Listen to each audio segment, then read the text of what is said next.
All right, let's go to question 7. Julie Badowski says, what are your thoughts on the Cruciform Hermeneutic / Cruciform theology? Okay, Julie, I have looked into this to some degree. This is one of the champions of this view, maybe the champion of this view, is Greg Boyd. And Greg Boyd pushes forward this, what he calls a Cruciform Hermeneutic. And it's one of those things where it's rather complicated and rather in depth. And he has like a 700-page book he's written on the topic, right? So I have not read through all that. I have heard him talk about it, and I have read some snippets of it here and there to try to just understand the sort of outline of it. So here's my understanding of it. Assuming that it's correct, I'll outline for you how I understand it, and then I'll tell you why I think it's really bad. Okay, so the Cruciform Hermeneutic is this idea that on the cross, it's kind of an analogy.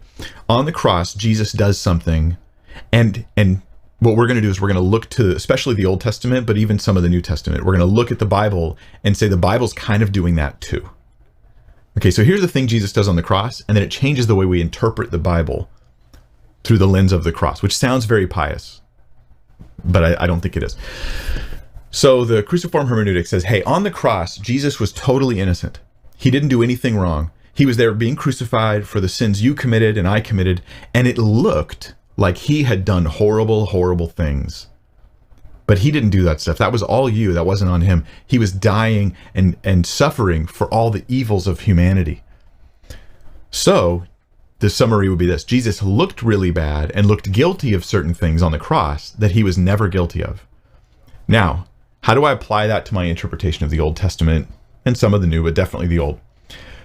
Greg Boyd and others would say, as I understand it, and I hope I'm getting this accurately, when we see God doing things, we see things in God's mouth where God's like, go and kill those people. It's my judgment is upon them, kill them. We see God slaying people in judgment. That stuff sometimes and often looks really extreme, and to especially a pacifist perspective, it looks evil, it looks bad. Now, I don't think it's bad. I think God is proper to judge, but for those who have these real moral challenges where they go, no, I can't handle that. I can't see the Canaanites being killed. Like, that just seems way overboard. So they go, just like on the cross, Jesus looked bad. It looked like he had done something bad, but he hadn't. So it looks like God is ordering them to kill the Canaanites, but he's not. That was never God's command. He's letting himself look bad for the sake of dealing with with man's bloodthirst. Do you see how this works?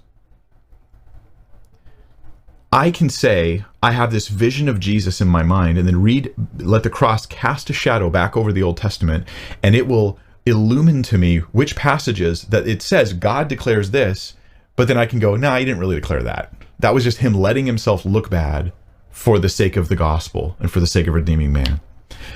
I think this is ultimately just a way of me editing out of Scripture all the stuff that I don't like because I have a certain theology of God and a certain theology of Jesus that doesn't really fit the Bible. So I'm going to edit those things out. This is my blunt understanding of it. I find it to be deeply problematic.